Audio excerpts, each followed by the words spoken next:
Any other critiques for this one?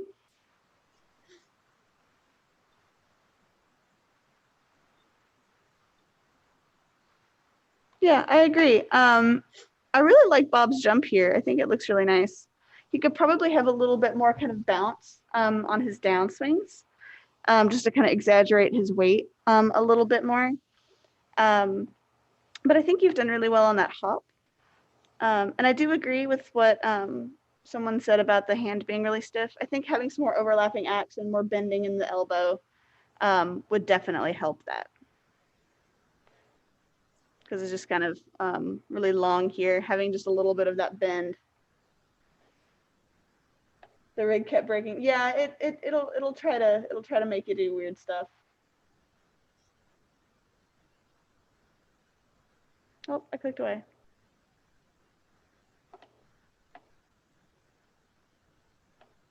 But no, I think you did well. Good job.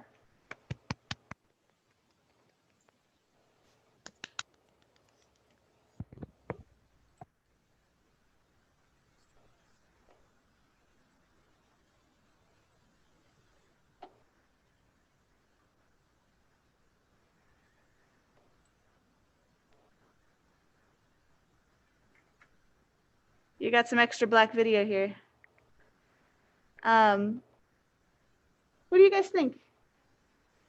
I did not realize I had the extra 25 seconds. My bad.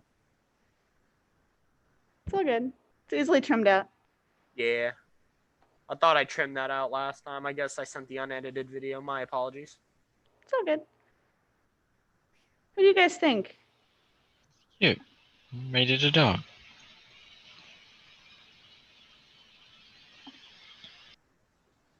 You guys see anything that he could improve on? Anything he did well? Did a good job using, I think, the FKs to make his foot bend when he leans forward and such. Mm-hmm.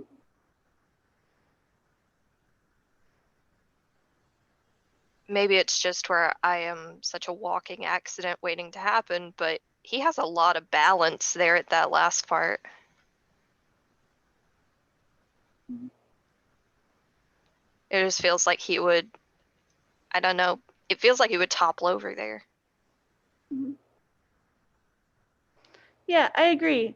I think if you had his little hops, maybe him hopping just a hair forward and a hair backwards, vice versa, to get him to kind of look like he's maybe popping forward a little backwards, to kind of get his weight to feel like, more puppy-ish.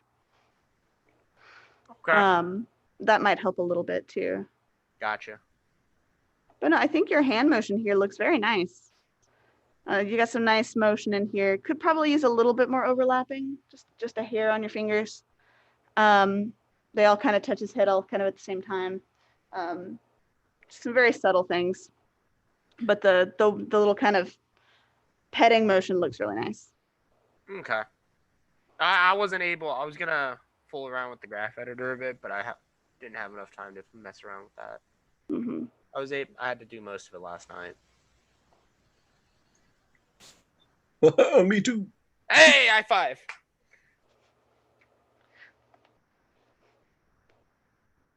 Any other comments on this one? All right. And I also noticed it looks like after the two jumps, the hand just it goes a little too quickly. I feel like I could slow that down a little bit more when the hand touches the head. Mm-hmm. I could slow that down a little bit. Yeah, I think having him kind of jump forward, backward might help that as well too, because he just kind of like slides into it. Gotcha. I was debating on that, but I was like, I'll just do the jump in place until I revise it, because I plan on revising this due to the lack of work I put into this. Mm-hmm. Someone else was saying something. There's a comment. What I was saying was just like move the keyframe just a touch. Mm-hmm. Try to fix that little bit of clipping into his head that the hand does. Yeah, I seen that. I was like, dang it. Oh no, good job.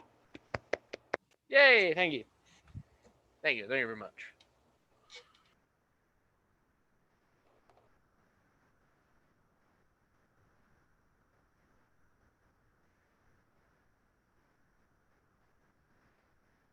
right, what do you guys see on this one?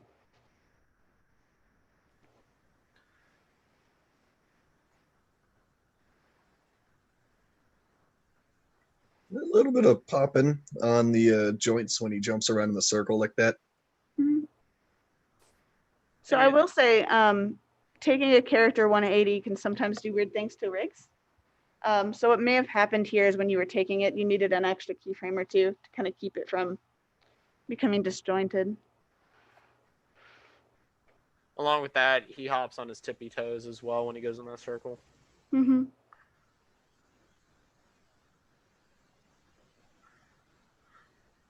At the end, it kind of looks like he might be floating a tiny bit, or maybe that's just the shadows. Maybe a little bit.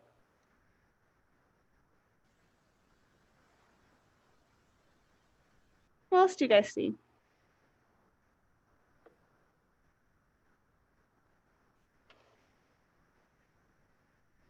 I like the expression of the hand. Mhm. It's kind of hard to see because of how small it is.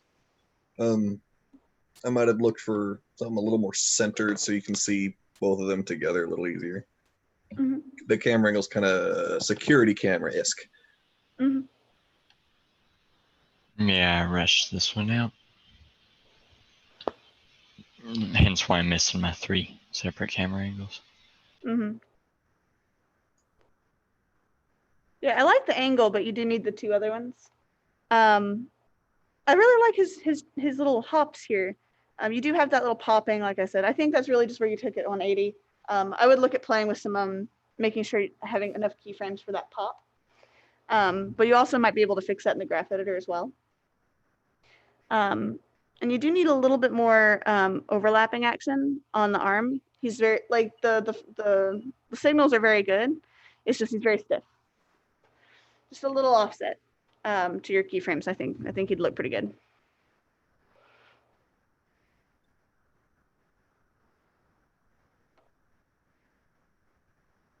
I like the creativity of making a little room for him. That's Mhm. good. It's interesting. Yeah, I like his little scene you've got here. Any other comments on this one?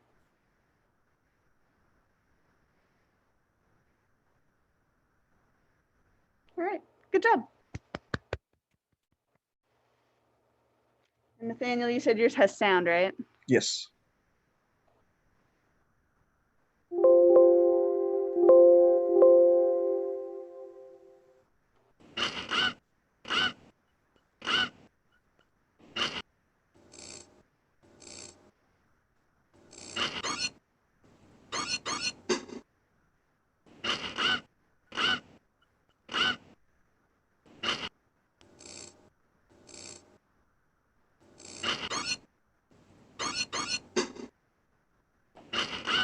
What do you guys think of this one? You killed him. It's okay. You can just turn him back on. Gotta Wait. plug him in for a while first, though. Isn't this the Okay. first violent one we've had so far? Huh? This is the first violent one we've had so far. On top of that, this is a heckin' Indian action movie, and showing the same frame 3 times. Yeah. No. But I like it a is little. really good. I I like love his- that. Make Good. I love that the hand looks sorry, like it genuinely did not expect anything like that to happen. So it's like, oh no.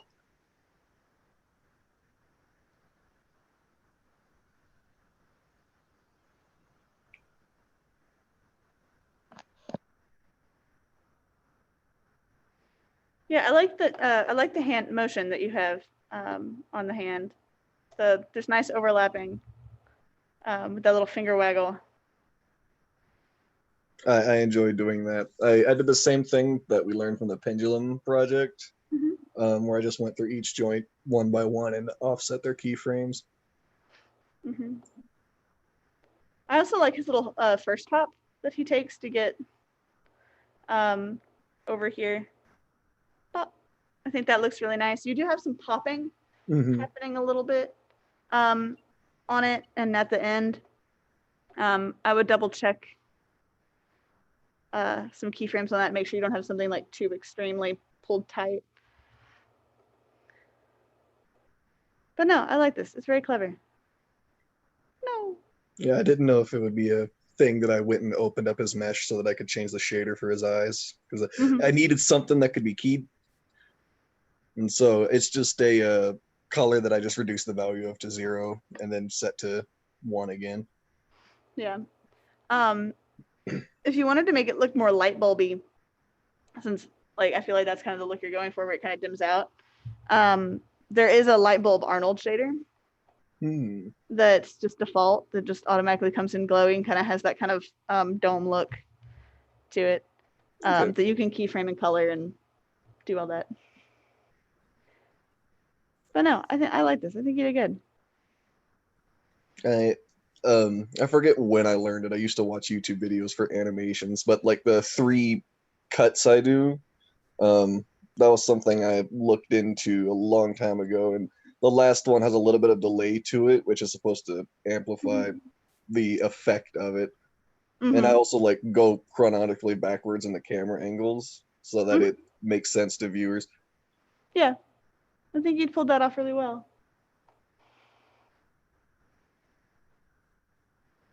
Good job.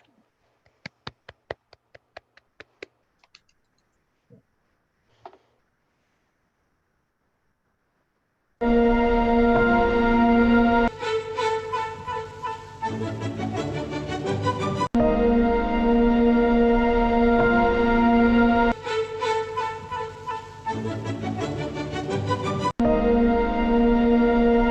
what do you guys think about this one? What do you guys see? I really like this one. Anything that they did well? Anything they could improve on? I'm not 100% about the hands motion and like the last bit. Yeah, the fingers. Yeah, the fingers feel a little disjointed. The poses seem like they're there, but it might be just that there needs to be a little bit more exaggeration on that hand at the end. And there needs to be a little bit more exaggeration on his hops, I think, just a little bit to kind of really pull that weight he has there. But I like his little bobble. I think that's cute.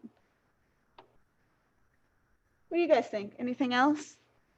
I think his very last hop, it's almost perfect. It just needs a little bit of touch in the graph editor. Looks a little slow, I think. A little poppy, a little slippy.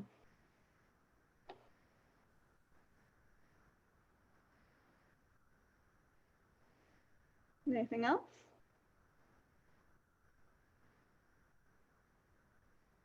Is there a way to make the speakers on that kind of how to explain it? More similar to a wireframe? Like you'd see the mesh on an actual speaker? Yes. That's something I might look into, but that's a small detail. Yeah, there's a couple of shaders that you can actually do, and then you can always comp it in as well by having multiple renders. So you have like all this as a render and then this as a render. But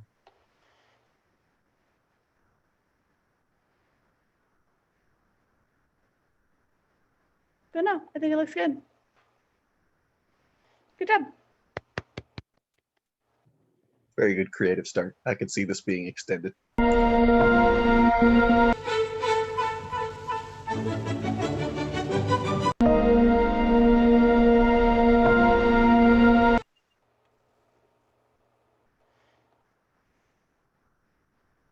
Yeah, I think you're right, Paige. I think it's done messed up. Well, That's all right. that is supposed to be a thing. Cat, Yeah. would you go away? Stick around a little after, and I'll give you a little critique. Alrighty. I'll have you share your screen. Okay. I've got part of it re-rendering, so hopefully it'll... Yeah. So sorry about that. All right. Okay. So really quick, go to D2L I'm pretty sure it should still be on there. Let's find out.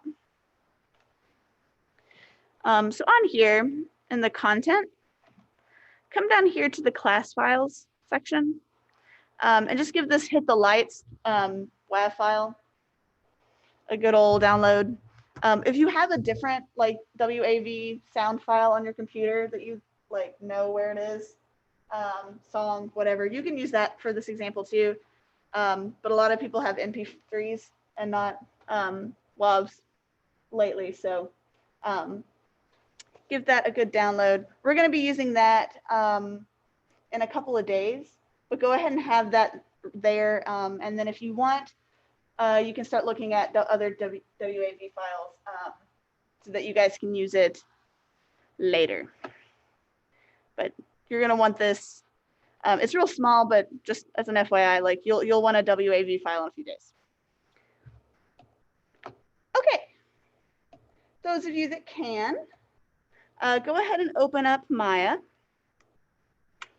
We're going to be playing around a little bit with some fun stuff today. We're going to be taking a break from character and other types of animations to play with some effects and some motion graphics and some fun stuff. We're going to make some explosions, some rain, some fun stuff. You have so many WAV files, far too many. That's fine. That's fun. So pretty much, your homework today also is going to be what we're doing in class. So we're going to be going over, I think, 3 things today. Yes, 3 things. You can pick one of them to save, and you can render it out as an image. You can render it out as a play blast, or you can fully render it. All 3 I'll take as your homework file. And you'll just turn that in as exercise 3. So today we're going to be playing with some particles. We're going to be playing with nCloth. And we're also going to be playing with Boss, which is really fun. So the first thing we're going to look at is let's look at some particles. So I'm going to change my Maya section here from modeling, which is the standard, to effects. And I'm just going to make an N particle. Now, just in case yours is taking a little long to boot up, there are 2 different types of N particles you can play with. There's 2 different types of emitters. So there's a standard create emitter. It's under this little emit right here. This is the newer version of it, but there's also a legacy particle create emitter. We're not going to be touching the legacy one. Pretty much the only differences are things are laid out slightly different, but also there's a lot more room for coding in the legacy particles.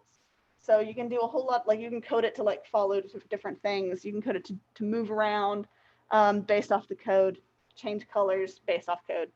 A little easier than it is in the newer version that we're going to be playing with. So I'm going to go ahead and create an emitter. And you'll get something that looks like this. And when you hit play, you just get a whole bunch of salt falling endlessly into space. Is anyone's Maya still booting up? Is everyone with me, more or less? I remembered using an emitter for my first animation class. Mm-hmm. Yeah. I used it for an explosion. Yes. Is there anyone that's still kind of not to this point yet? Just making sure.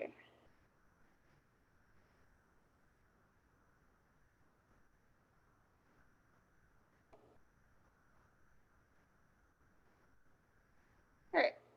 So there's all sorts of things that we can do with N particles. We can create rain, we can do snow, we can create dissolves from one shader to, or one mesh shape to another mesh shape. We can use instancers, we can have collision, and we can use natural forces of the world. So just for funsies, we're just going to play around with this. So I'm going to pause and go back to the beginning. For the next week or 2, the homework is just due by next class page. For the next week or 2, we don't want to scrub on our timeline. Doing that can break our simulation, can crash Maya, all sorts of not so good things. If you do have Maya 2020.2 and up, they do have this thing down here where you have this bar. This is your cache. Pretty much if it's blue or yellow, it means it's trying to cache things. You always want to start any new part of your simulation with it on frame 1. If you start it on frame 70 or 20 or something like that, that's where your cache is going to think it starts, which can give you some weird, funky results. So anytime you want to do anything, if you play through and want to stop and go back to the beginning or make a change, you just want to make sure you go all the way back to frame 1. So I'm going to take my emitter here. I'm just going to lift it because I want to have it interact with this ground plane. And if I click on my emitter and go into my attribute editor, this is all of our standard emitter properties. There's a whole bunch of things in here, such as type, the distance, what's the speed, is it being interacted with wind, things like that are all found here inside of this emitter.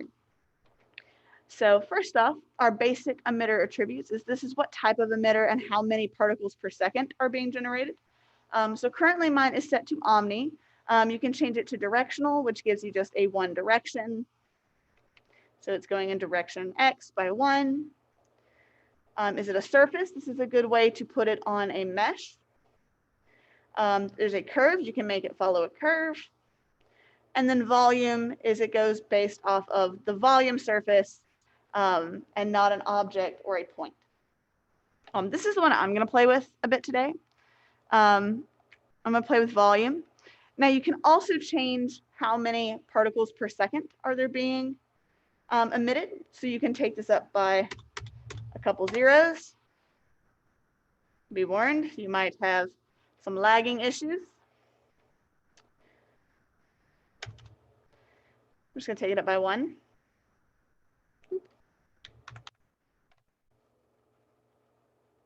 There we go. You can change it to be by speed or object size. So if you have a larger object than what I have, changing that scale by the size will also help it be more even across your entire mesh instead of just being on one spot or another. You can change how far in a direction it goes. So currently mine's just going in direction X by 1.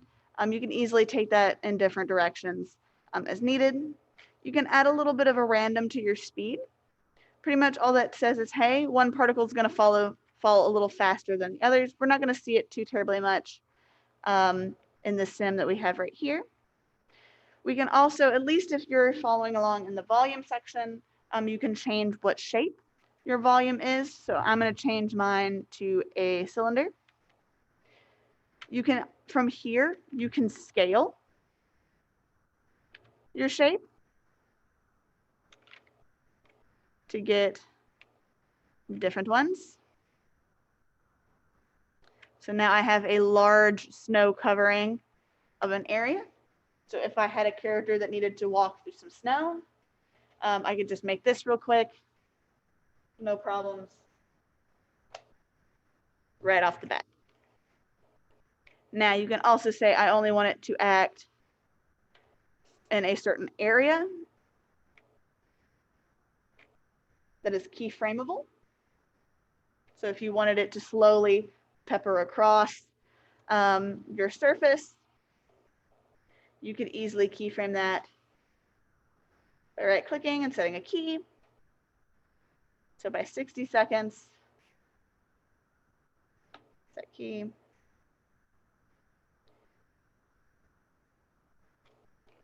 We'd have something really neat.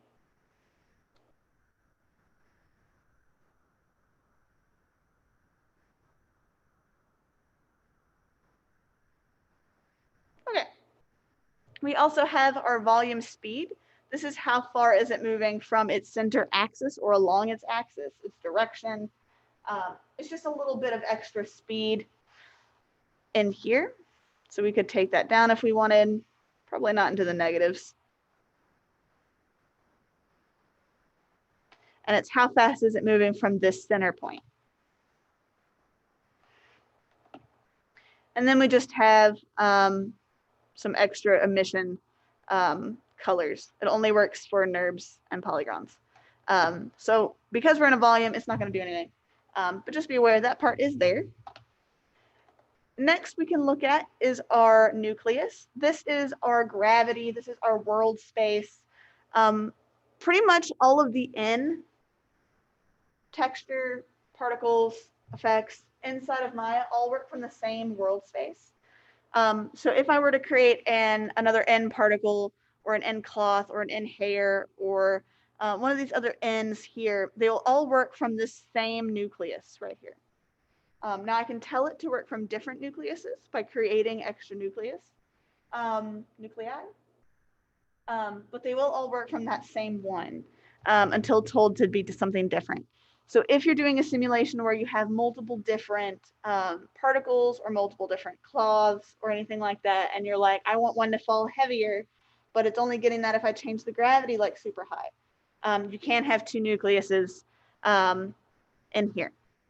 So how the nucleus works is this is your gravity and wind. So our standard Earth gravity is 9.8. We can easily increase that by a lot to get a heavier, faster simulation. We can take this into the negatives to get things to go in the opposite direction to make things fly up. For my sim, this is what I'm going to do. Just because I want to make something that looks cool. So I'm just going to move this down.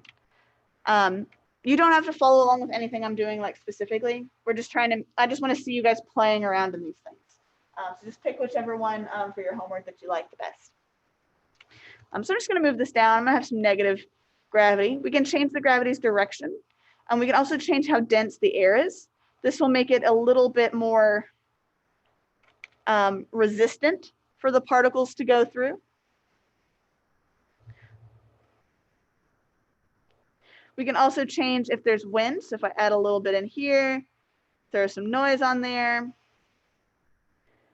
we should get a little bit of a pull. So you can see now it is pushing in a direction. You can up that wind noise. And you'll see we get a little bit of gutter here on the side, but not too much.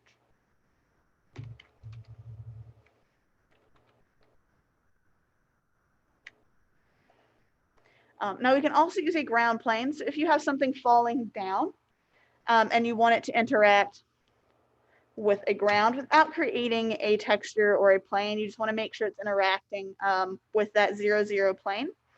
You can turn on use ground plane and it will interact with this 0, 0 grid. You can add bounce. So you can see they start to bounce a bit.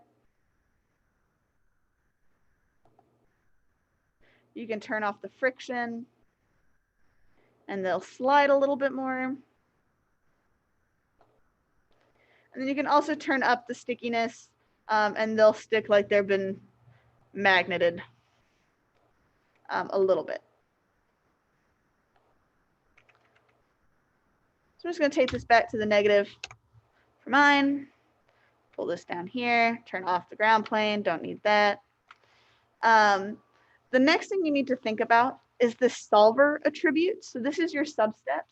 How substeps work is for every frame, it does 3 iterations. So currently mine's defaulted at 3 of the same calculative math that it runs to get your simulation to do what it thinks it needs to do. For particles, it's really not too much of a big deal to have 3 substeps or less, or sometimes a little bit more. It just changes the overall quality of your animation. When we look at nCloth in a minute, having a higher substep will drastically slow down your animation, but will give you a much greater result for your cloth. So just be aware, this is kind of like a quality setting. And then your max collision is just 4. Having more max collisions will give you a better result, will slow stuff down, but it'll give you a better collision result. And then just your range and your timing. Your time attributes, this is where is it starting. So if you needed it to start at frame 50, -200, something like that, you can play with this here. Your scale attributes, this is another one that's not so important, at least right now, for the N particles, but when we look at nCloth in a minute, The scale attributes are very important. Pretty much how they work is this is how much time is passing per 1 frame second, and how much space is passing per 1 frame per second. So if you've ever played with nCloth or particles and it's gone really slow or really chunky, what can sometimes happen is it's registering that your scale of your Maya is super large. So it's trying to calculate it as though it's super duper large. So we can change these different scales to get it to act a little smoother and a little faster. So just to kind of show you, my space and time scale are both at 1 right now. If I go back and go up, it goes pretty nice because we've got a lot of that thicker air density. But if I change this space scale to like 0.1, it goes super fast. And then do you want things to be cached or frozen? Depending on the node itself, leaving these alone works pretty well. And then lastly, for our end particles, we have the end particle shape. This is everything that changes how the end particle itself works overall. So its life, its size, the collisions, whether it has some more dynamic properties, does it create a mesh, what's its shading, how opaque is it, its color, its glow, that sort of thing. So right now, we'll just start from the top and go all the way down. If we go into the count, this is how many per event and per frame is being emitted. So right now it's 0 and 0 because nothing's happening. If I click play and then stop, my count is 2291. My total event count, it hasn't already lapped through. So it's not going to give me a total event, but this is how many I have currently, which is quite a lot. So I'm going to take a look at my lifespan. And currently it's just live forever. So they will live for as long as possible until my timeline resets. This is good for very few reasons. If you're trying to get something to look a certain way and it's a really large stem, living forever might look really nice. However, for most things, you're going to be using a constant, a random range, or the lifespan only. The lifespan per particle, or pp, is just a coding version of the lifespan. So I'm going to do a random range. So currently it sets it at 1 with no random or seed. So this looks about like this. So they all start and die at the same time. Looks really boring, not too cool. So let's change this a bit. So I'm going to set at least my lifespan random to about half. So I'm going to set mine to 0.5. And for any time I see a general seed inside of any particle or fluid, nCloth, I just type a couple random numbers to get me a different result. Just key smash the numbers a little bit, get something different. Even if you just change it to 1, you'll get something a little different here. So if I just hit that, that starts to look a little bit more natural. It's not all just dying at the same time. It's got a little bit of variance to it. So I'm going to make this 2 and 0.5. So some will last really long and some will die off pretty quick. All right, so the next one that we have here is your particle size. You can't really tell what your particle size is right now because of the actual type of particle we're using. But if you're using a sprite or an instancer, which we'll do in a moment, or anything like that, your particle size is the density of your particle itself. It's also your collision radius. So just be aware, if you want things to collide, you want that to be as close to the shape that you have as possible. You can also change the radius scale over time. So it'll start at really high to go to really low or vice versa. We also have our collisions. Do we want things to collide with other objects? Yes, obviously. But we can also have them collide with themselves. So we won't really see too much from my sim. But if it was going down and they interacted, they would be colliding. And then we have everything that would happen with the particles themselves as colliders. So we've got how do we see them? If I turn this on, they're all individual little balls. Our radius here is how big are those?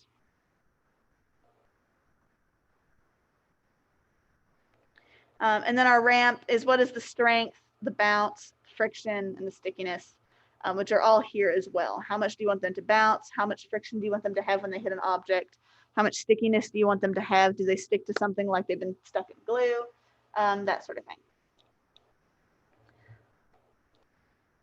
Next is your dynamic properties. This is all of your wind, your drag, your mass, that sort of thing.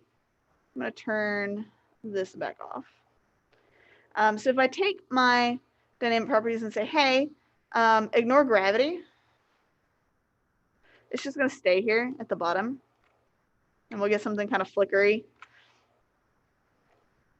If I want it to ignore wind, it just won't be pushed by wind. If you turn down this weight and conserve, you'll have some different results. So if I turn the weight down, you'll see it rises a lot slower. They last a little longer. If I turn the conserve down, so again, this is what mine looks like. If I turn my conserve down to 0, pretty much it's just going to be like, go real slow. There are other situations that you could use this conserve all the way down at 0 to get some different results. If you're having it advect from a fluid or following an object, like maybe you've got a magician and he's got a wand and he's flinging it like this and you're trying to get it to act in a certain way, follow a curve, you can turn that conserve down and it'll act a little bit more naturally as compared to having that conserve all the way up. You can also change your drag and your damp and your mass to get different results. So I increase my mass, they go up a little faster. If I increase my drag, they pretty much don't move.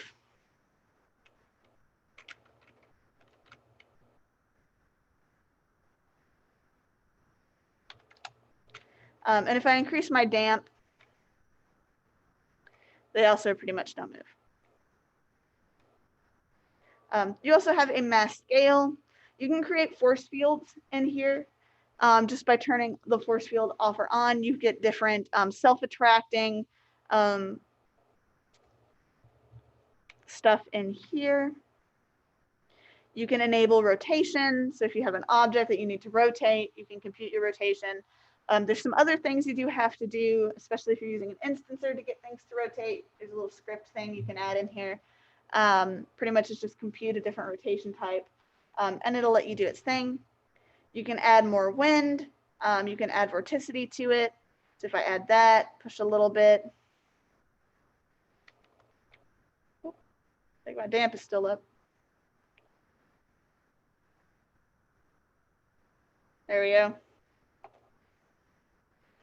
So you can see I get a little bit more motion inside, a little bit of swirly with my vorticity and my air push. You can also enable liquid to make it act more like a liquid. This is really fun to kind of play around with. You can change your viscosity. You can change how much it'll compress, that sort of thing. It's really fun. We're going to skip the output mesh and caching. Caching just allows you to change what you want to have cached right here. Your emission is how much detail are you getting? Are they inheriting specific things? Are they using emission? What number are we on? That sort of thing.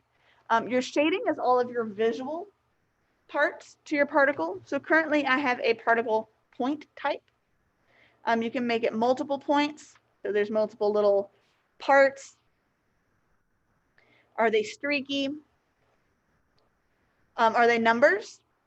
This is really good if you're like, I really know I want to code something so that this 193 particle here does something different. Maybe 193 is a different color than all the rest. And so it's a little bit more easy to see. This is a way that you could have like a flock of birds in here. And you could be like, yeah, I want 193 to be red and everything else is a white bird. You can come in here and use that. Points is the standard, but there's also spheres. So if you want to get little bubbles, you can create a sprite texture and put your sprite here. So it makes it a nice little flat card. You can do a single streak. This is a good way to get rain. So if I was upside down, rain.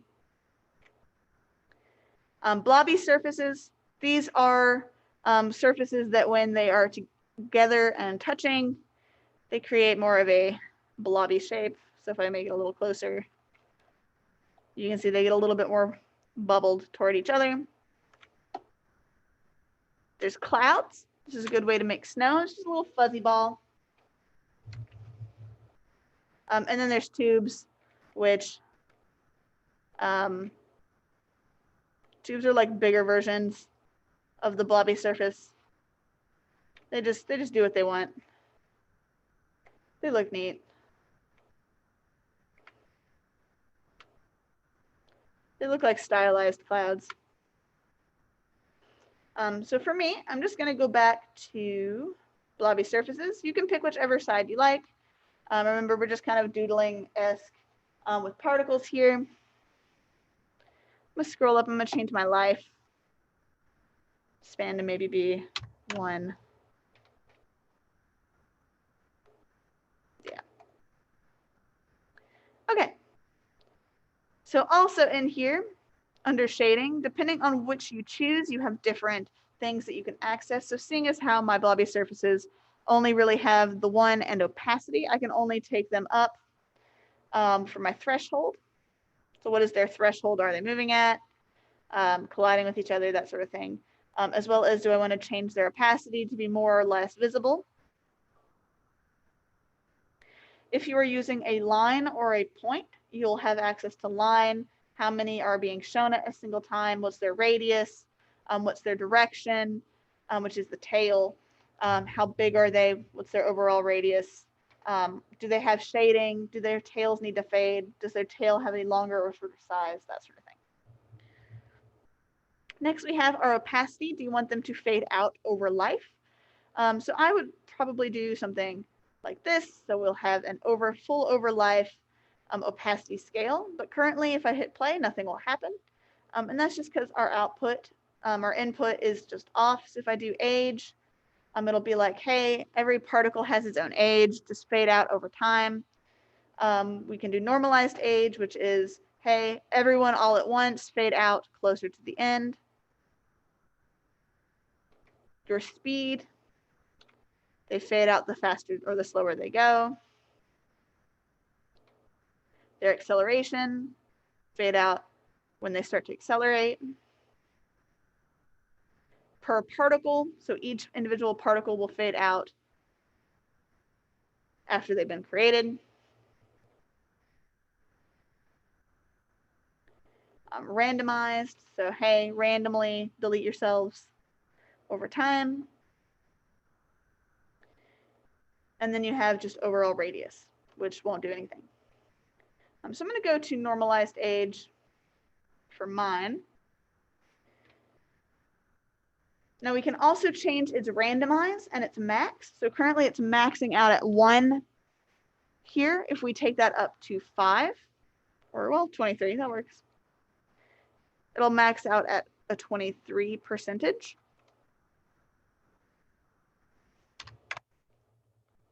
We can change our color of our particle here. If we click this little arrow here, we can add extra points to do different colors. And by clicking each individual circle up at the top, we can be like, yes, give me all the colors right here. I'm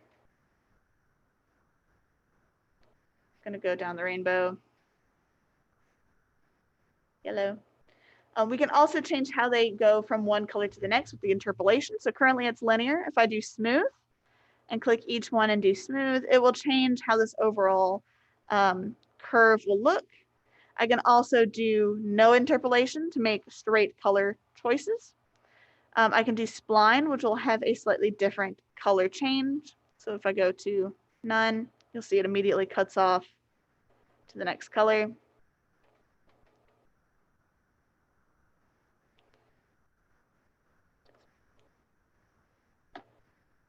So if I hit play now, it'll only do pink because it always does the last color you select. So it would be pink here. And I can change this color input just like I did my opacity. So I can say, hey, do I want it to go based on age? So they will change color, how long they live. Normalized age is overall, whereas age is per particle.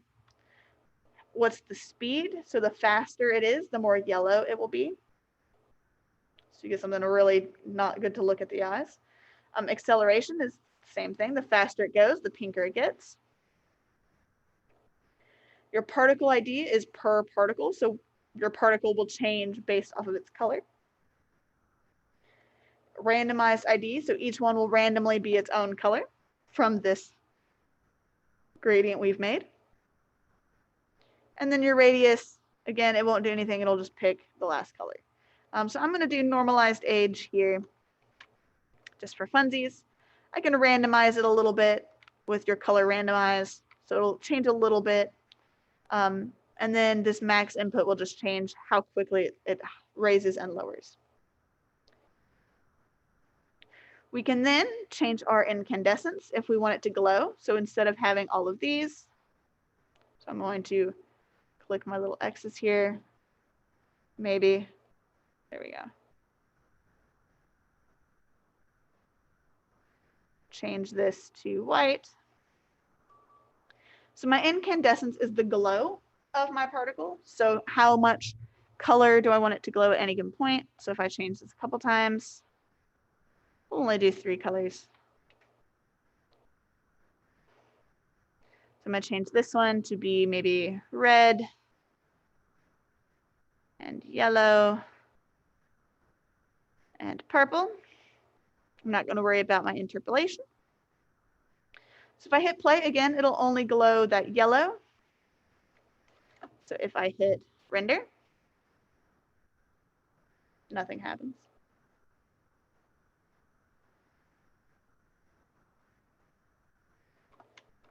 Depending on your renderer, you'll get different results. So you can see they're kind of glowing yellow, little yellow dots. If I change this to age, you'll see that they start to change based off their age. Normalized age works a little different. Speed works even more so. Same with acceleration, particle ID, randomized ID, and radius. So I'm going to make mine normalized age. So you can see it changes more toward yellow. You can see my dots become slightly more colorful. Again, nothing happens here, but in my hardware 2.0, you can see I have my little balls, my little bubbles, and they're changing color. All right, so per particle array, these are the different attributes you can kind of code in to do different things based off of their individual code type. So position, velocity, mass, lifespan, rotation. You would just put something here. You create a little expression to say, hey, compute rotation. It's pretty easy. It's pretty much like, hey, do this thing. Dynamic properties, you would just add it here. So adding a rotation, you would just hit general, color, opacity, that sort of thing. Your goal weight and object, this is just, hey, what's your smoothness? Do you want things to do certain different things? Like in here, general. You can't change any of these for the general options until you've changed something here. Do you have any sprites? How many are there in your sprite sheet? What's their sizes? Do they twist? That sort of thing. And pretty much everything under here is pretty standard, other than maybe your time attributes. Questions about particle stuff?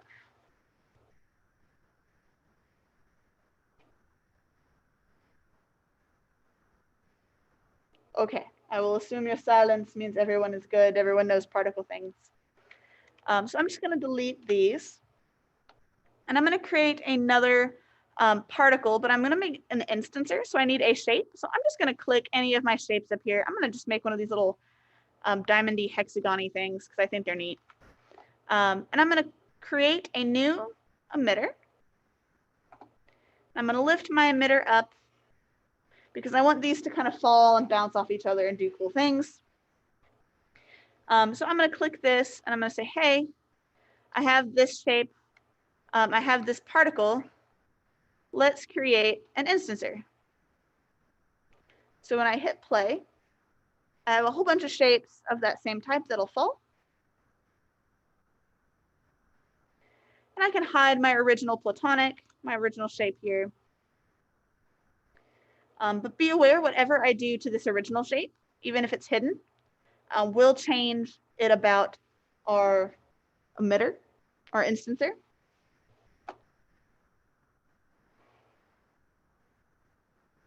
I can then come in here to my nucleus and be like, hey, use a ground plane.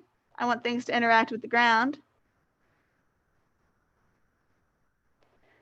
I want the plane here to have a little bit of friction, no stickiness or bounce or anything like that. And then just in my particle, I'm going to come over here and be like, hey, I want it to collide with itself because I want them to bounce off of each other. So that looks pretty neat. In here, we also might check our solver display to make sure that our particles are the size they need to be. It looks like they're a little small, so I'm going to up my radius till they're just inside. So I get these just little tiny little yellow dots on my shape. Now, because my radial collision solver is a sphere, I won't get a perfect shape for my mesh. You can create a perfect shape for your mesh using code. So just be aware, it is something that is available. It's very hard to find the actual code for it, so you might have to do a little bit of digging, but it is possible by doing that. So if I hit play, they'll bounce off each other a little bit better, a little bit more accurately. So I'm just going to turn this off. And from here, we can be like, yeah, I really want it to bounce when they hit. So they bounce and kind of slide off. Maybe they need a little bit more friction. Maybe they're a bit denser. That sort of thing. This is a really good way to have like coins falling, different objects falling, colliding with each other. Pieces of window, shrapnel, that sort of thing. Questions on instancers at all?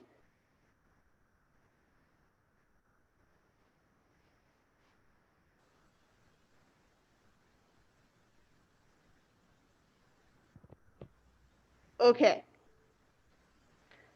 So I'm going to just delete this instancer because I just want these particles here. So something else that we can do with particles is we can use them to create meshes to get different water-like structures without having to sim water itself. It's a lot faster to do particles than water. So what we can do is we can actually click our particle, come up here to modify, go all the way down to convert. And we just want to convert end particle to polygon. And when we click that, nothing happens. Our particle just kind of disappears. And if we hit play, I'll let it cycle back through, nothing shows up here. What we have to do is come all the way down here to our output mesh and play around with some of these numbers here. So a good way to think of it is threshold is how many triangles or quads do you have. By upping or lowering this, they'll become more visible. The lower your number, the more you'll have. It's kind of a reverse of what you think. Your blobby radius is how detailed is your mesh. Again, it works lower to higher. So you could always increase your threshold and increase your blobby radius in tandem. Your motion streak is how much motion is being shifted in here. We won't really be able to see that quite yet. What is the max mesh triangle size? This is your poly count. The lower this number, the higher your poly count. So if you're like, I don't care how many polygons I have, you can take that almost all the way down to 0. If you're like, I need to conserve my polygons, you can take that up further. maybe something about like maybe 0.2, 0.1. Your mesh method is what type of meshing are you using? So currently I have a triangle mesh. This may or may not crash my computer. We'll find out. We can change that to tetrahedra and you'll see I'll get a slightly different mesh type. Acute tetrahedra, which is even more different, or a quad mesh, which gets something a little bit more voxely, which I think looks kind of neat. Or you can go back to using triangles. I'll stick with quads for now because I think it's cool. So again, we can come back in here and be like, I need more or less tessellation, more or less tessellation. You can add some motion streaks, which will add a little bit more tessellation to make it have more appearance of motion. And then you have your smoothing. Your smoothing is just saying like, hey, smooth this out, make it look a little nicer. Overall, if I take that up to 1, you'll see it smooths it a little bit. 2, 3. And if I hit play, I now have this like cool, almost water-like sim that I can kind of use as a fake simulation. So I could easily come in here and be like, hey, take my motion streak up a bit, up my body radius. So I could come in here and be like, hey, let's put a new Arnold shader on here. Let's use the preset of maybe deep water. Let that collide a little bit. Put a plane underneath here just so we have something. Maybe one behind us.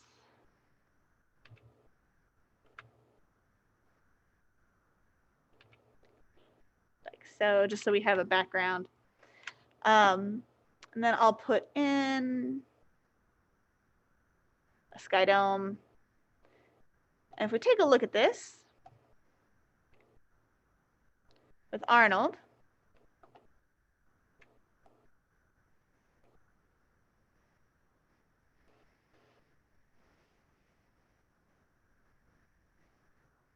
we now have like a watery sculpture that we can kind of put in a scene. We can also make this into honey.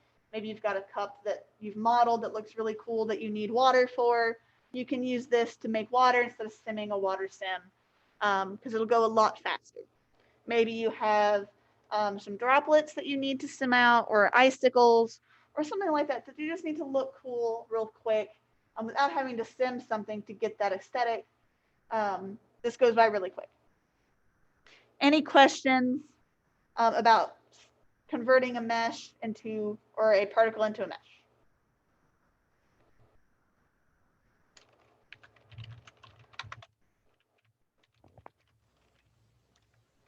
Not that I have.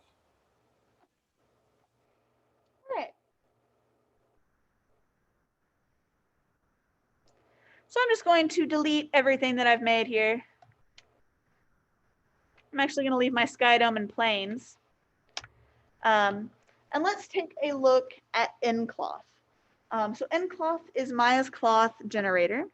And how it works is you can create a shape. I'm going to create, not that, a plane. I'm just going to raise it up a bit, scale this a little bit.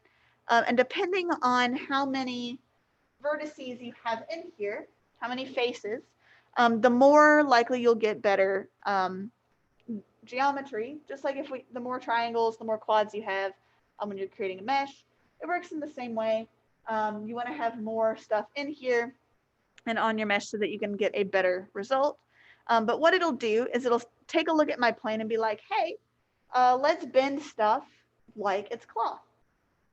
So before I do anything, when I'm working in here on a cloth, you want to come in and in your channel box, you want to come over here to your polyplane and just add more subdivisions. So I'm just going to do 100 by 100.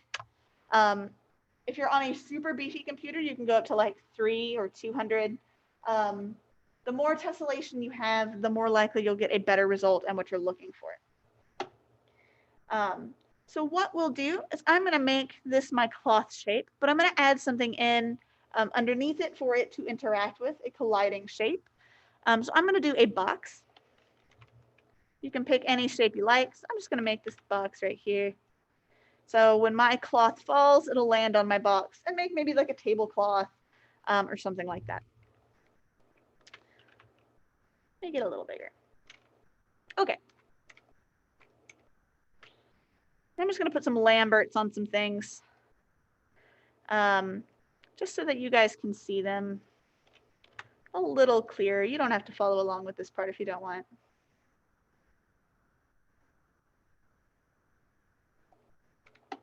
Yeah, just so it's a little easier for you to see. I got a box and a plane. So with this plane selected, this is what's going to be my cloth. I'm just going to come up here to nCloth and create an nCloth. And since I already know I have a collider or an object that's going to collide with something, I'm going to click on this and create a passive collider. Now, when you're working with instancers or particles or any of the other N types like hair, you can use this passive collider to also collide with those as well. So I'm going to create a passive collider here. And if I hit play, my cloth will fall.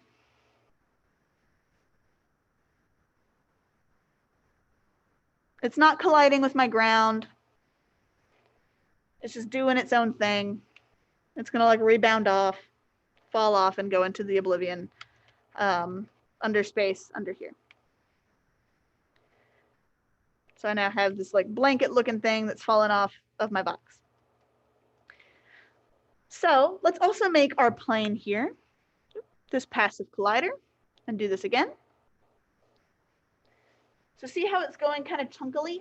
It's kind of falling in different spaces. It's thinking that our overall world space scale is a little high, so we might play around with our space scale in our nucleus to get that a little lower. But now we have this mesh here for our tablecloth that fell pretty quickly, pretty easily, and it definitely looks like it could be maybe like a sheet tablecloth, some sort of cloth over a box. Now, if we wanted to keep this shape for forever, maybe it's absolutely what we wanted. We don't want to do anything else. We can duplicate it with Control D, shift it over, and delete its history so that nothing we do will change it. And now if we reset this sim, this one is forever stayed. This is a really good way to be like, hey, I know I just need to make meshes for my, like a scene I'm making. Maybe you're making a bedroom and you need like a shirt folded over a chair, or maybe you need a blanket kind of falling off of a bed, something like that. Doing a couple different iterative saves of those will actually get you some pretty interesting results. So let's take another look at the cloth shape itself. So I'm going to click my nCloth. I have my collisions here. So you can have it collide and self-collide just like normal. We can also take a look at our thickness. We do want a little bit of thickness here so they won't fold in on each other too much. But if it is a little too big, you can change your thickness by taking that down a bit. But depending on what you're doing, you will definitely need some of that thickness. You can also look at your properties. All of these properties in here are how are your cloth interacting with itself and other objects. What is its bounce, its friction, its stickiness? How much will it stretch? How much or far will it compress? Does it bend or does it have a bit of flowiness to it? Is it rigid? What's the mass? That sort of thing. So I'm going to turn my stretch resistance up quite a bit just to see how it works. So you can see it doesn't stretch as far. I'm starting to crumple in on myself.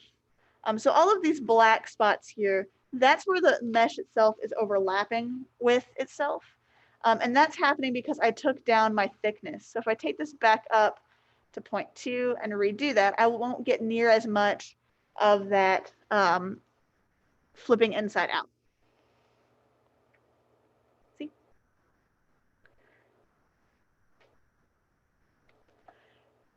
Now back down here, your compression and bend and shear, all of this are pretty nice, but playing around with these will get you different results for your cloth. When you're working with nCloth, I highly recommend coming up here to your presets and playing around with some of these to see how they interact. I have found that chainmail actually works pretty well for almost all cloth as a nice good basis. It's got a nice density. It's got a nice stretch resistance. It doesn't bend too much. Makes it a little bit heavier, a little denser. You can see it's not having near as much crimpling in here as it did over here originally.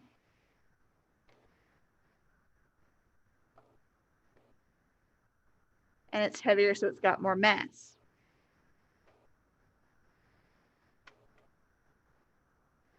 So you can see a little bit different of a sim. It's got a little bit more detail to it. You can change this to be concrete. So how would concrete fall if it was a cloth, or pour, I guess you could say.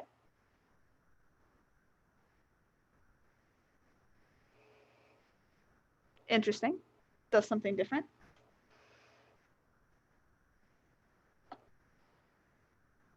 You can do honey is always fun. And it does give you kind of a little blurb down here in the notes about how that preset looks. So honey is simulated by using volume pressure and internal volumes, combining with low stretch. So you can see my stretch resistance is super low. It's very viscous by increasing the damp. So our damp down here is high. It'll also move very slowly because it's very viscous.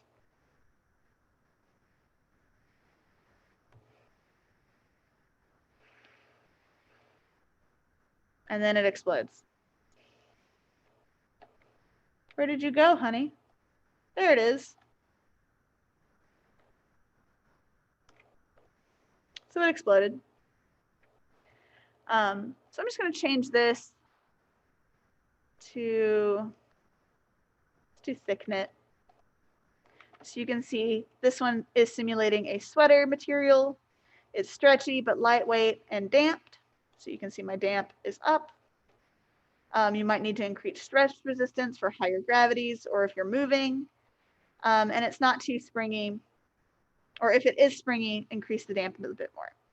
So just depending on what you're looking for, you might have to play around with some of these things. So let's take a look at how this one interacts.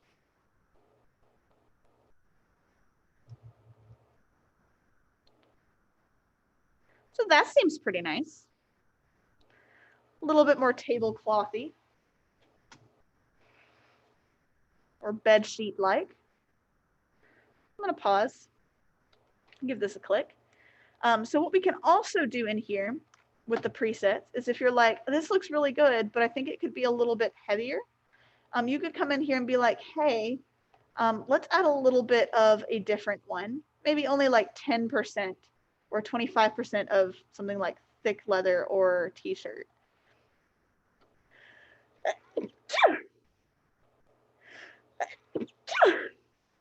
Oh, excuse me. So now both of these are mixed, so we'll have a little bit less of a damp, maybe a little bit more stretch resistance. And if I hit play, we'll get an even slightly more interesting sim. Thank you, Paige.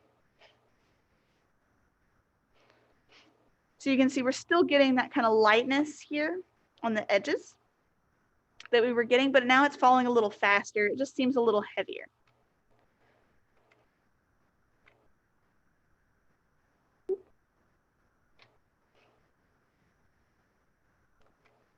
Questions at all about nCloth?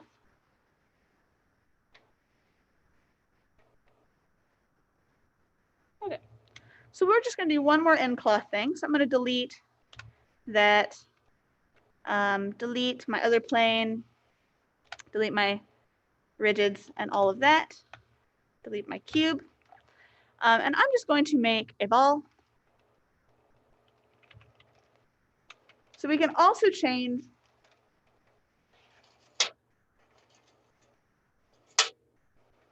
sounded like it was hailing for a second. So we can also take our nCloth here. So I'm going to do nCloth, create nCloth. I'm going to recreate my passive collider here from my ground. When I hit play, my ball will just kind of crumple in like it's deflated. If we're trying to make something like a pillow or some other kind of fluffier object, we can come over here with our nCloth and in our presets do something like a beach ball or an airbag, water balloon, some other sort of volume-esque item.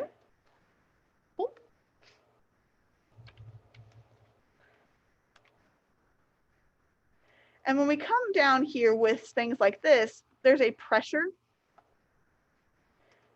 that we can change. So if we take down our air tightness,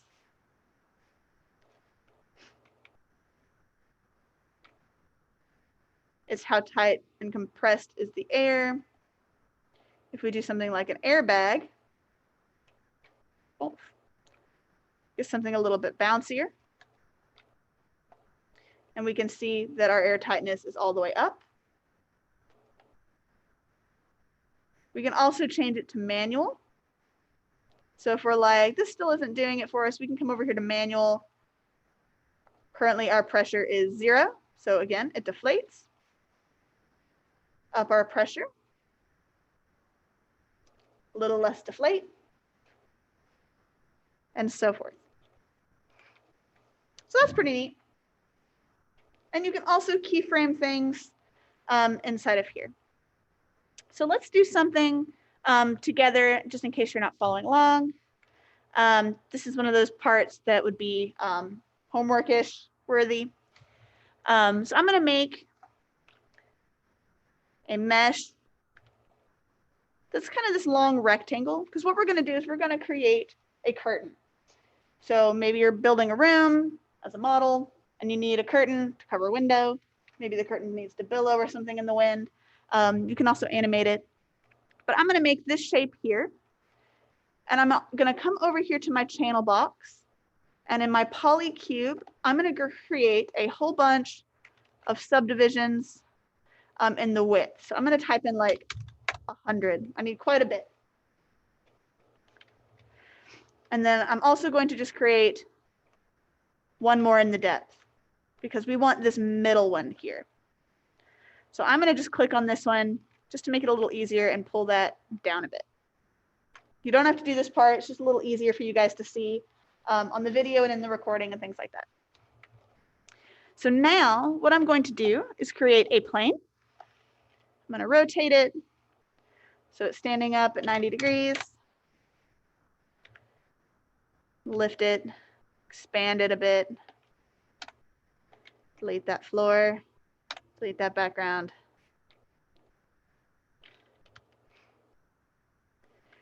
And we just want to line up the top edge with this edge that we made here, the one that I lowered. It doesn't have to be right on it, just decently close. And then in this polyplane here, I'm going to say, hey, I need quite a few subdivisions, so I'm going to do 150 by 150. If you have a nice beefy computer, you can do even higher. I could probably go up to 300 by 300. But for now, 150 works pretty well. That's quite a lot of tessellation in there. And what we're going to do is say, hey, I want this shape, this big plane, to be my cloth. So I'm going to create an nCloth. If I hit play, it's just going to fall. It's going to go real slow. And what we're going to do is we're going to right click and go to vertex.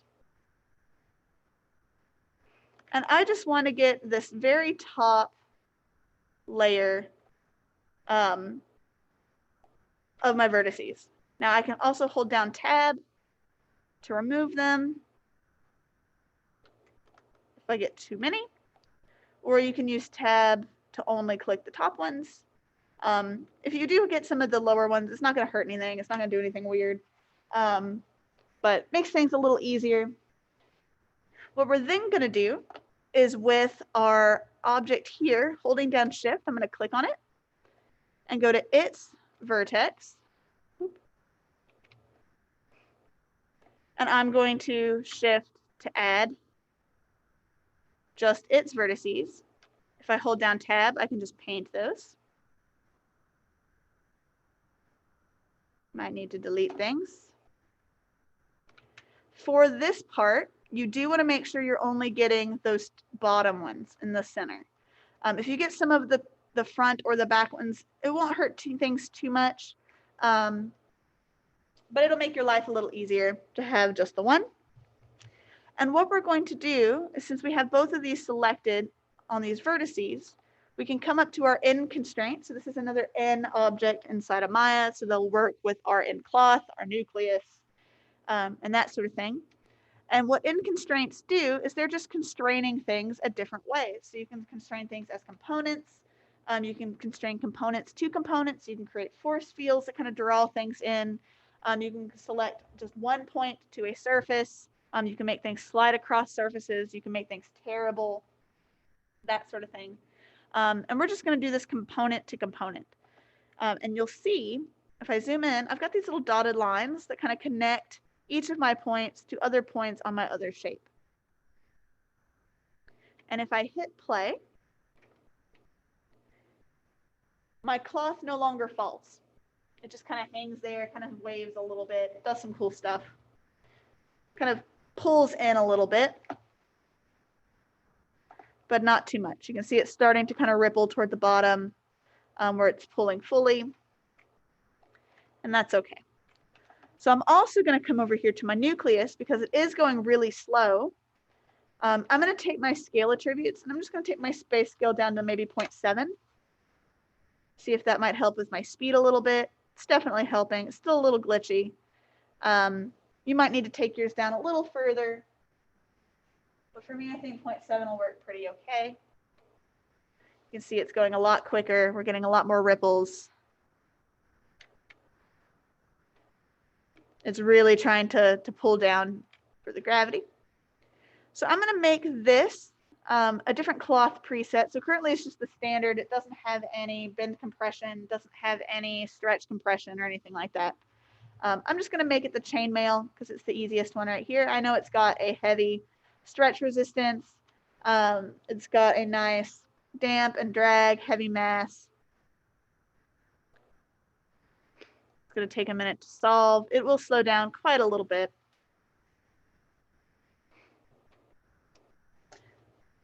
You can see I'm really chugging along here.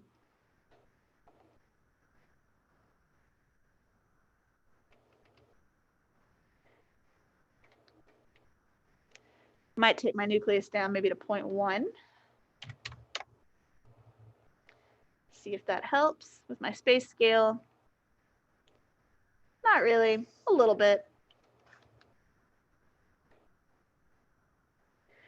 So I'm just going to take this back up to 1. So what we're going to do is with our other object, so the one that we connected to, I'm just going to set a keyframe on frame 1.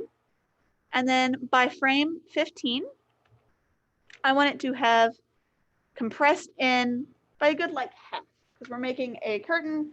Yes, curtains can be pulled straight, but most of the time when we see them, they've got a little bit of those kind of wavy edges to them. So I'm just going to set another keyframe here. And when I hit play, it's going to be really chunky, so I'm just going to let it do its thing. It'll slowly compress in, and you can see it's pulling our nCloth in with it to create that shape that we're looking for. Questions at all about nCloth? That's pretty cool though, right? Pretty neat. Yeah, that's cool. It's a lot easier than trying to model it. So it's going to take a little bit. It's going to take its time, compress in. You can see the top's kind of doing it a little faster than the bottom. All right.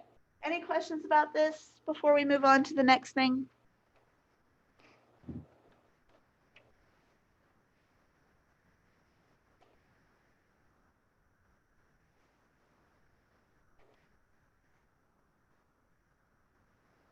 So I would think maybe like by frame 60, this might have leveled out a bit. But it's going to take quite a bit. So I'm going to go ahead and hit escape a couple times, make it stop.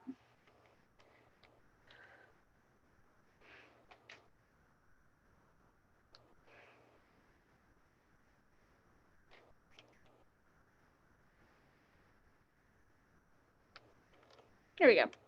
So this is all I wanted. I could click that, Control D, move it, delete its history. I could keep playing this one and repeat as needed. All right, so I'm going to delete all of that, except for my skybox. And I'm going to create another plane. So what we're going to be doing is I'm going to make it real large. Really large. We're going to be creating an ocean and simulating something like a boat or a swimmer or something like that, kind of creating ripples actively on an ocean surface. So if you had an animation you wanted to do that was like a lake, maybe you had to create a fish swimming and jumping out of the water, something like that, animate that. You can definitely do that using Boss. Now, if Boss up here isn't visible, you can come over to your Windows, Settings, Preferences, Plugin Manager, and look through here till you find Boss. I think it's toward the bottom right here. Underneath all the Bifrost stuff. And you just want to make sure that's loaded. And that will get you this little Boss right here. Now, anytime you're using Boss, what you have to do is create a heavily subdivided plane. So I'm going to click this. I'm going to come over to my channel box. I'm going to go over here and I'm going to say, hey, let's do like 300 by 300. Sometimes to get better quality, you don't have to do this, but I'll do 500 by 500 and it'll be like, are you sure? That's a big number. And you can be like, no, just use what I had. Yes. And then don't ask me, don't question me, Maya. I know what I'm doing. But for right now, I'm going to use 300 by 300 because that's not too much. If it's too much for your computer, it'll do that same thing. It'll be like, are you sure? And you can be like, yeah, no, do it. Or don't question me, Maya, which is my favorite button. So we have this heavily subdivided plane here. So I'm going to come up here to Boss and open up the Boss editor. So how this works is you have your wave solvers. Your wave solvers are what is interacting with your water. How is your water interacting with itself? And then you have the influencers. This is your animations that you're going to be having interacting fully with your water. So the first thing that we need to do is create a spectral wave, which is this kind of little oceany, watery thing right here. And what will happen, I'm just going to move this over here, is nothing will look like it happened. But when you hit play on frame 2, you'll have an ocean, which looks pretty neat. So I'm going to hit stop. The reason why it doesn't start on frame 1 is because when we click Boss Output here and come to our Attribute tab, somewhere in through here, it will be like, yeah, start on frame 2, not on frame 1, which works perfectly fine. So I'm going to go to my Boss Spectral Wave, start on frame 2. Let's start on frame 1. So you can see I now have my spectral wave. And how the spectral wave works is it says, hey, how do you want your overall ocean to act? So this isn't what's interacting with your ocean. This is how it appears.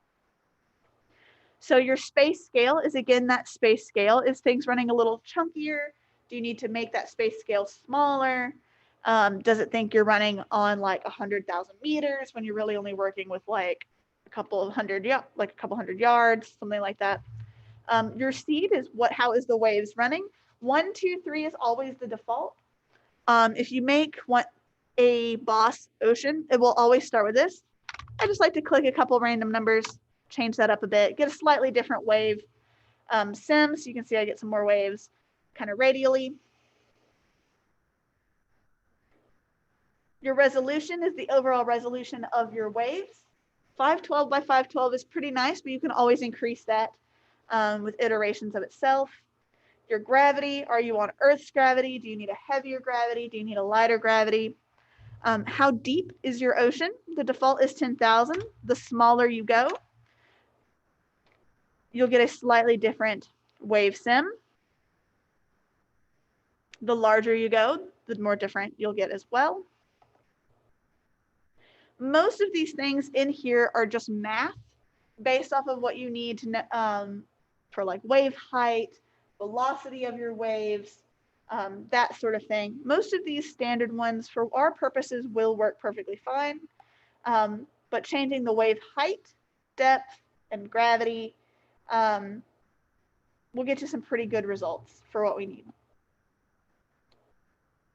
You can also come down here and add more wind. So if I increase my wind, it will make my ocean a lot more choppy.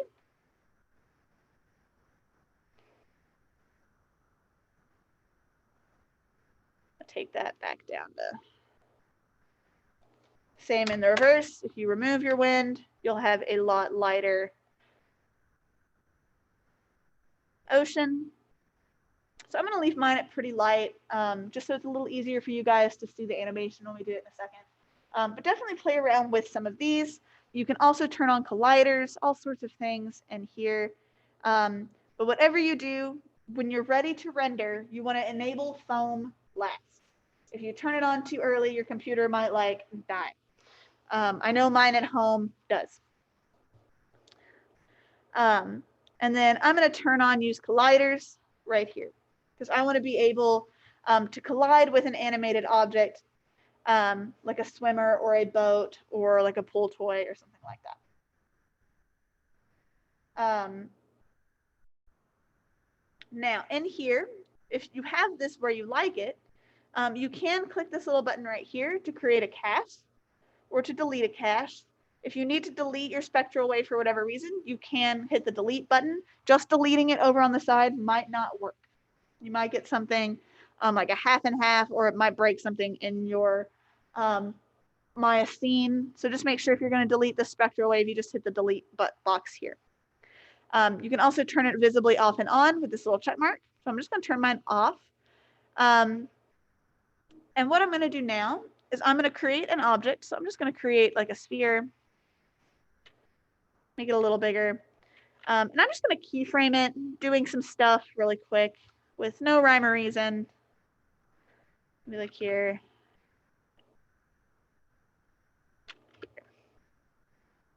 So I got this kind of whooshing shape.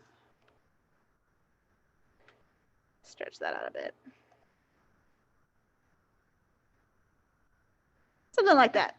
So I now have this object that I'm going to make interact with my water. This is going to be my boat. So maybe you have this really super cool modeled boat and you need to get the water to kind of react around it in here. So I'm going to come over here and I'm going to add this as an influencer. So I have this clicked and this is my influence button. So I'm just going to click that.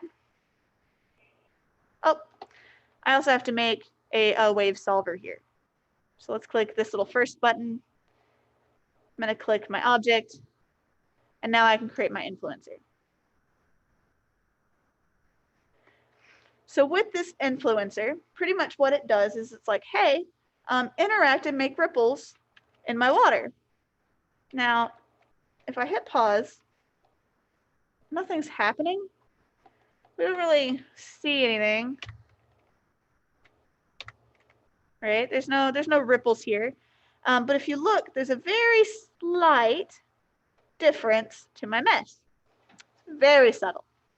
So what we can do is if we go and click on our boss geo here in our influencer side, we can come over to our amplitude and change that. So I'm going to reset my sim because anytime I'm doing anything with boss, resetting it will give me the best results. I'm going to up my amplitude to just 5 just to see what happens. Now you can definitely see I've got some ripples here. They're still very faint. So let's maybe up this to 30, just so you guys can see it. There we go. So now I've got this ripple here. You can change your expand. This is how far is the wake of your ripples.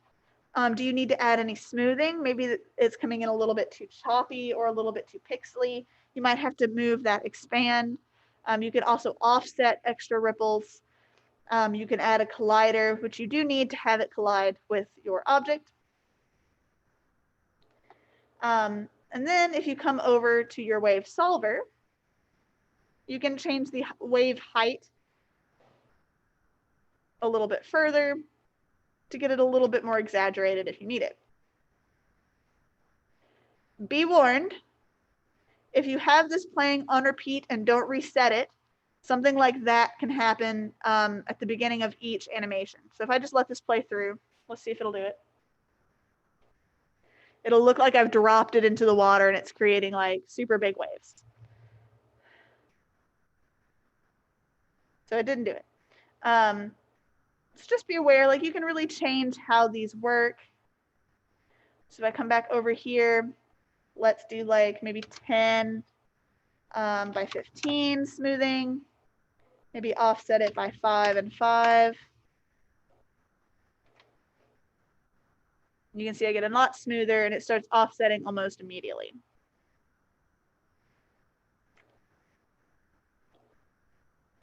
Now, on top of this, remember I turned off my spectral wave visibly, so I'm going to turn that back on. I reset my animation. And when I hit play, you'll see I now have my waves and they are interacting with this. Now this is a very simple down version of how to use Boss, but that's pretty much it. You just change your amplitude as needed, change your wave height as needed, play around with other things to get things to act how you need them to act, and turn foam off or on depending on if you think that there would be more foam following in the wake of your boat, or if you have higher, more aggressive waves, would they have foam falling off them as they crash into each other. Now you could also put your boat attached to a curve, so it would be following a curve. So if you have really high wake waves that go really high, you can make your mesh follow those waves to go up and down so they don't just cut directly through. Questions at all about Boss?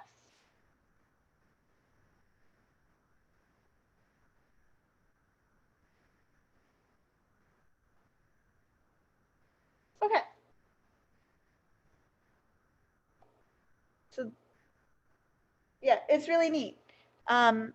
So this is all we're doing today. Your homework, if you follow it along, you can actually just take a screenshot, do a render, do a play blast of something that you've done today. Make something that looks cool. Or if you're just like, all of these seem really neat, I'm just gonna play around with them tonight. Want to make something that looks kind of cool. You can also turn that in as exercise 3.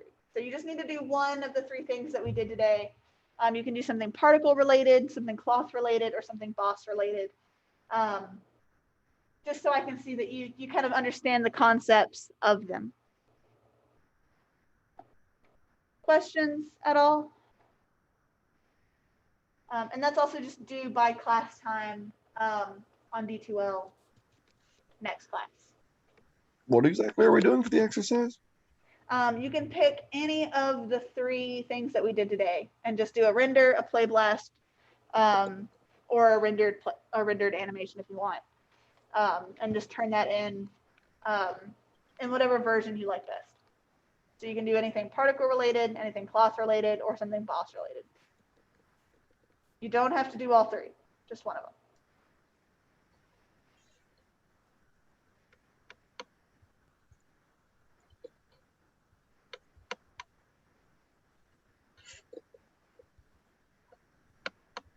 All right, I'm gonna stop my share.